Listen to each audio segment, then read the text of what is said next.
Seperti apa penataan ruang kelas yang dapat mendorong terjadinya komunikasi yang efektif dan penuh empati? Mari kita bahas.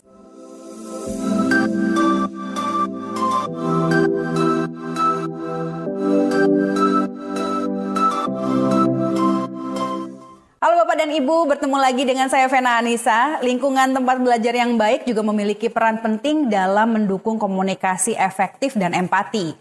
Dengan memperhatikan faktor-faktor ini dalam pengaturan lingkungan tempat belajar, sekolah dapat menciptakan atmosfer yang mendukung komunikasi yang efektif, empati, dan pembelajaran yang berkelanjutan.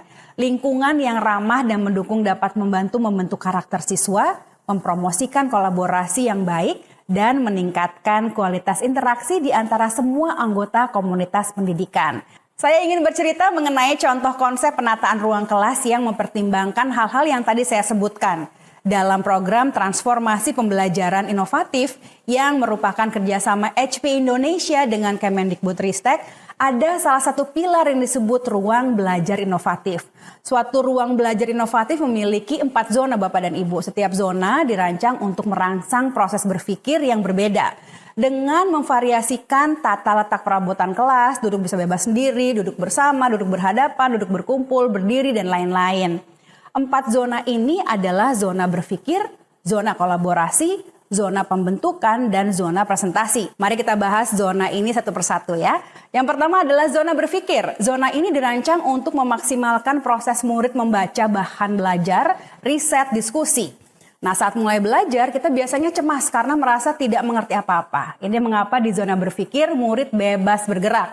Duduk di sudut manapun juga, duduk dengan posisi senyamannya. Yang kedua adalah zona kolaborasi. Ini dirancang agar murid-murid bisa saling menyumbang pikiran, kursi dan meja diatur sedemikian rupa agar murid duduk berdekatan dan berhadapan. Ini untuk memaksimalkan latihan komunikasi verbal dan nonverbal termasuk berempati, mendengar aktif, dan lain-lain.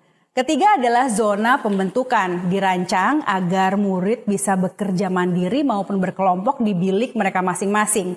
Kursi dan meja diatur agar murid bisa duduk fokus dengan semua alat kerja tersedia dalam jangkauan mereka. Terakhir, zona presentasi. Ini dirancang untuk murid latihan menyuguhkan karya mereka. Zona ini dirancang untuk murid atau kelompok bisa berlatih berbicara di depan umum, sementara yang lain menghormati pembicara dengan fokus menyimak paparan mereka. Mengapa kelas perlu dibagi menjadi zona-zona yang berbeda? Dalam proses project-based learning, ada saat khusus bagi murid untuk menggali informasi dan mencetus gagasan. Ada saat untuk mendiskusikan gagasan, ada saat untuk mengkonkretkan gagasan, dan ada saat untuk menyuguhkan gagasan dan menerima umpan balik. Keempatnya menuntut proses berpikir yang berbeda. Ketika belum terlatih, murid belum bisa membuat kamar imajiner mereka dalam pikiran. Proses berpikir mereka juga bercampur aduk. Saat dia seharusnya berdiskusi, pikirannya sudah lompat mencemaskan presentasi. Keempat zona ini membantu murid untuk bisa berpikir sesuai dengan tuntutan belajar. Kesimpulannya jadi Bapak dan Ibu, berempati tidak selalu ditunjukkan dengan interaksi langsung kepada murid. Kita juga bisa berempati dengan mengatur dan merancang lingkungan yang sesuai dengan kebutuhan mereka. 4 zona yang kita baru saja bahas akan mengoptimalkan proses project-based learning di kelas Bapak dan Ibu. Nah Bapak Ibu, dengan selesainya video ini, maka Bapak dan Ibu telah menyelesaikan modul komunikasi efektif dan penuh empati.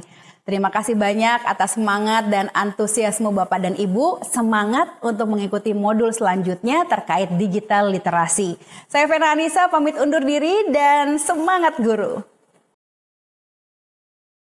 Selamat, Bapak Ibu Guru telah menyelesaikan modul ini. Ayo kerjakan aksi nyata dan unggah di Bukti Karya ya. Kita kolaborasi bersama.